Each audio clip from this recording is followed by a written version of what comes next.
Back around the time I first started test driving cars for a living, there was a roadster rebirth and the Germans were all in. The Z3, the TT, the SLK, and the Boxster all ushered in a new era of open-air motoring. But it was this one that had the most desirable drive. And now, almost a quarter of a century later, with a slightly different name and a price tag that can exceed six figures, it's still the one to have. If you're like me, the slog of daily driving is enough to send you to therapy.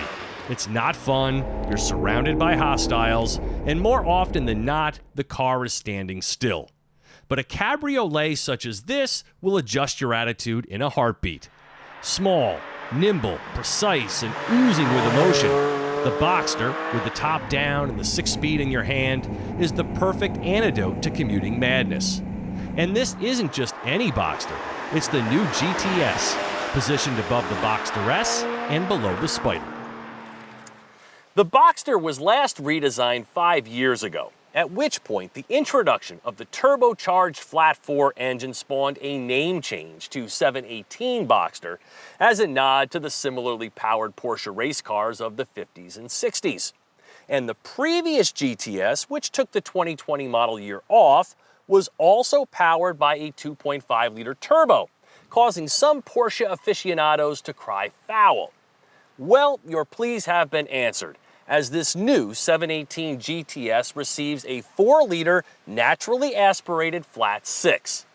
Now, it doesn't make it any quicker nor lighter, but there is a certain sound and throttle response here that makes it even more Porsche-like.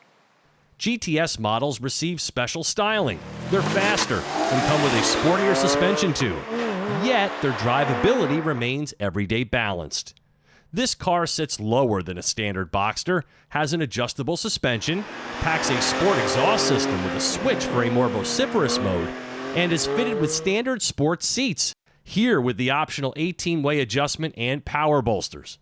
The Sport Chrono package is also standard, which includes a sports setting for the stability management system, affording more driver control on a racetrack, and active drivetrain mounts, which minimize vibrations and reduce adverse movements.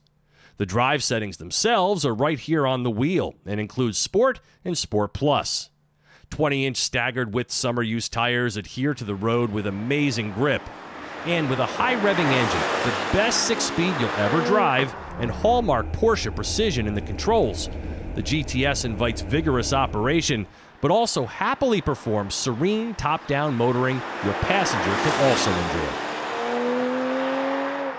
As you probably know, I'm not really a save the manuals kind of guy, simply because I just don't care that much. But as I've always said, in the right car, I definitely want one, and this is one of those cars.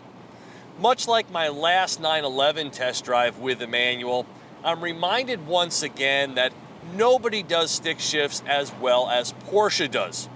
It is mechanical brilliance that elevates the driving experience. So unless you're just not capable, choosing the PDK over this would be doing yourself a great disservice. You really do sit low, and the seats have enough travel to easily accommodate even those taller than 6 feet. The judicious use of Alcantara keeps things warm and fuzzy, and that's been welcome this week, which has been unseasonably cold. I've even used the heated seats. And when it rains, and it's done plenty of that, the top is completely power-operated, and the cabin remains reasonably peaceful. And though there's only a little stuffage space in here, the dual trunks are especially helpful and provide more cargo space than you'd ever expect from a 2-seat convertible. So take that out-of-town trip and find the back roads, because this car loves exercising its legs. Its 394 horsepower is 44 more than the turbo Boxster S, and its 309 pound-feet of torque is enough for easy takeoffs and spirited runs to 60 miles per hour in 4.3 seconds. 1/10 faster than the S model, but if it's the quickest acceleration you're after, the PDK chops a full half-second off of that time.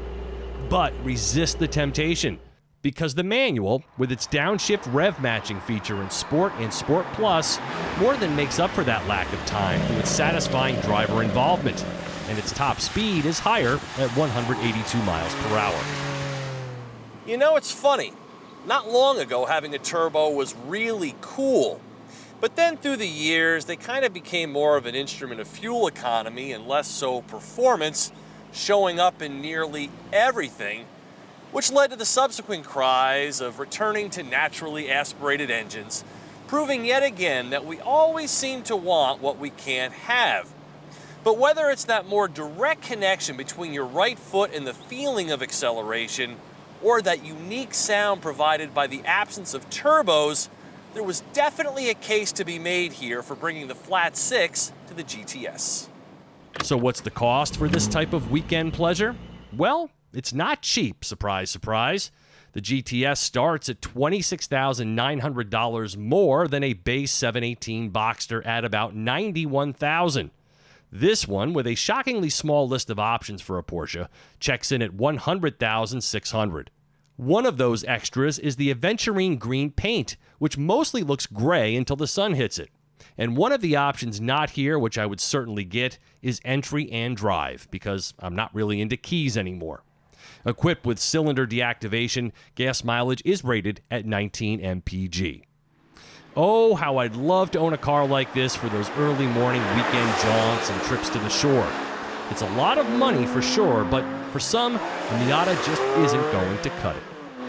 For TestDriveNow.com, I'm Steve Hammis.